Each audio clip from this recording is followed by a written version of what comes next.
Assalamualaikum warahmatullahi wabarakatuh.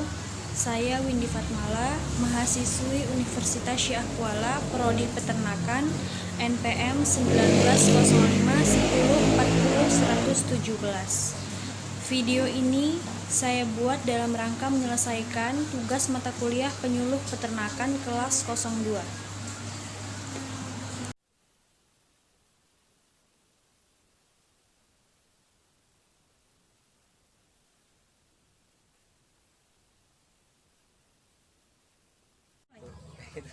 Di sini saya sudah bersama peternak domba bernama Bang Rahmat yang beralamatkan di Kota Stabat, Sumatera Utara. Nah, saya mau bertanya dulu nih Bang, dalam manajemen pemberian pakan itu Abang memberikan hijauan atau ditambah dengan pakan konsentrat? Kalau buat pakan kita pakai hijauan, kalau buat makan tambahan kita pakai konsentrat bisa, ampas ubi bisa. Tapi rata-rata mayoritas sini masyarakat pakai ampas ubi karena ya pembelinya banyak, terutama terus khasiatnya pun lumayan banyak. Kalau hijauan kita kasih makan satu hari 2 kali, sore sama pagi. Kalau makan tambahannya tergantung masyarakat sini, tapi kalau saya sendiri kasih makan malam. Terima kasih Bang. Nah, setelah itu saya mau menjelaskan nih sama Abang apa itu konsentrat. Konsentrat itu biasanya tuh disebut sebagai pakan penguat. Dia itu memiliki kandungan serat kasar rendah di bawah 18%. Nutrisi utamanya itu biasanya tuh energi dan protein. Nah, bahan-bahan yang biasa digunakan untuk pembuatan konsentrat itu biasanya tuh tepung daging, tepung darah, tepung bulu, tepung cacing. Nah, itu dia yang berasal dari hewani. Kalau yang berasal dari tumbuhan sendiri itu biasanya sisa-sisa dari pertanian, seperti ampas tahu bisa juga untuk pemberian konsentrat, kemudian jagung, dan biasanya itu DDGS yang sudah diolah di pabrik itu sendiri seperti itu. Kemudian Abang tahu nggak yang perlu diperhatikan pada saat pemberian konsentrat? Kalau masalah itu belum tahu. Emang apa rupanya, Dek? Di sini ada hal yang perlu diperhatikan nih. Ada dua ya, Bang ya. Pertama itu harus memperhatikan kebutuhan nutrisi hewan ternak. Jadi kalau kita hanya beri konsentrat tapi kita tidak tahu kebutuhannya sendiri, sama saja kan? Salah. Kemudian yang kedua itu dia harus sesuai dengan imbangan jumlah produksi susu ataupun daging.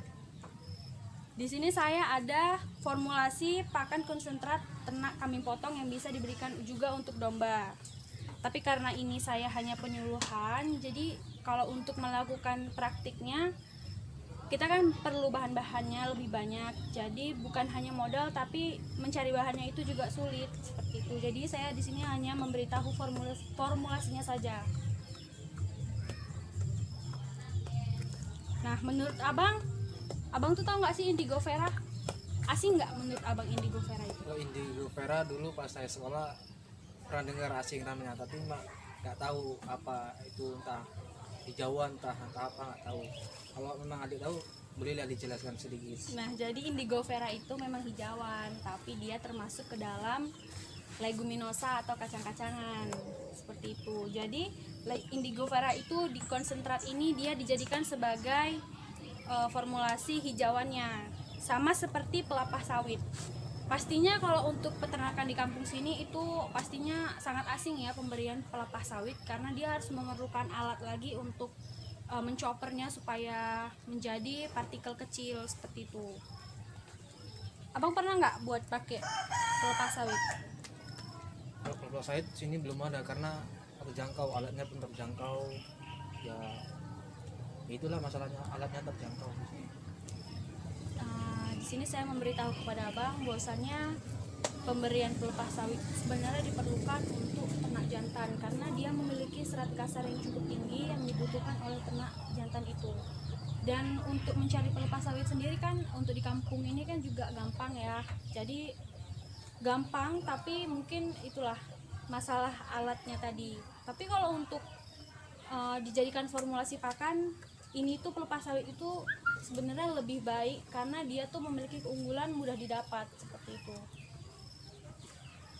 Kemudian ada nama bahannya itu bungkil inti sawit. Kalau itu mungkin udah tahu lah ya, abang udah tahu mungkin ya. Kemudian solid. Pernah tahu solid? Solid pernah tahu, cuma kan di sini pabrik sawit jarang, jadi kalau solid sini nggak menggunakan pakan solid karena sini pabrik sawit jauh. Lagian pun makan tambahan sini masih banyak seperti ampas ubi, konsentrat. Solid itu dia sebagai sumber protein. Jadi walaupun kita di sini misalnya ada pabrik, terus dia ada limbah solidnya juga nggak sembarangan kita kasih karena ada beberapa solid itu dia bisa mengandung racun seperti itu. Jadi biasanya yang bisa diberikan ke ternak itu dia sudah masuk ke lab gitu. Jadi nggak sembarangan kasih ke ternak kayak gitu. Pasti nanti dianya tuh bisa berpengaruh buruk pada pencernaan. Kalau misalnya racun itu tadi mungkin bisa memberikan dampak kematian pada ternaknya. Kemudian ada bungkil kedelai. Saya mengambil formulasi ini tuh dari Balai Penelitian Kambing Potong yang ada di Sei Putih Galang, itu ada di Medan. Jadi ini memang karena dia punya pemerintah, jadi bisa kami kasih ilmunya ke abang untuk formulasinya seperti itu. Tapi untuk pembuatannya mungkin saya nggak bisa gitu karena keterbatasan bahan-bahannya seperti itu. Jadi di sini untuk sumber mineralnya sendiri itu di sini dikasih ultra mineral, tepung kulit, kerang, urea dan garam.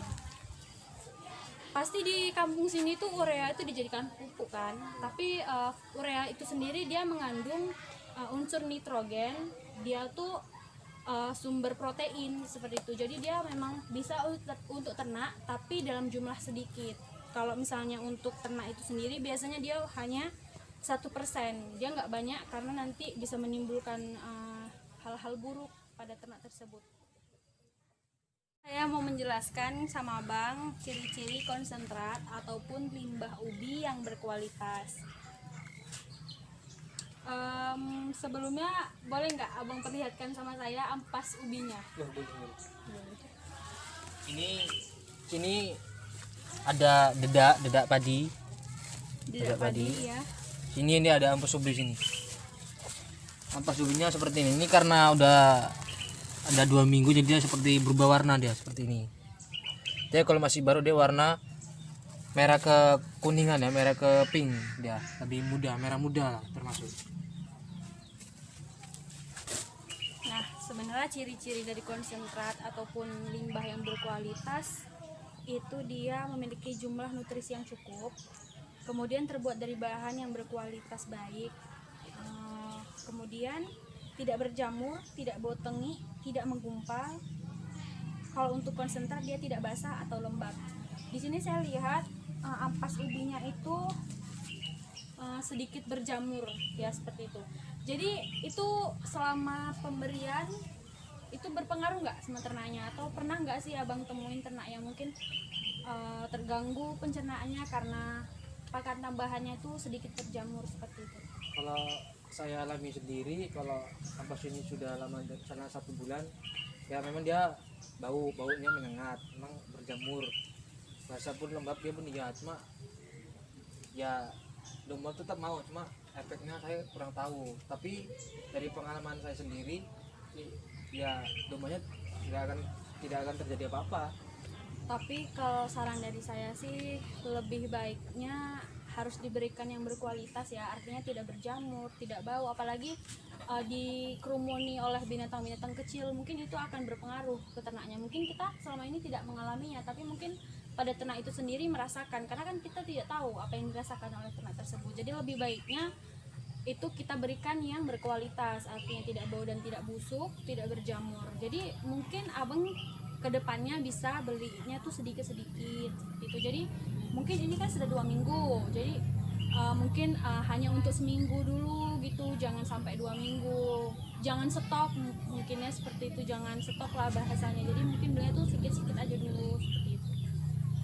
Nah, sampai di sini bang penyuluhan saya. Terima kasih atas partisipasinya.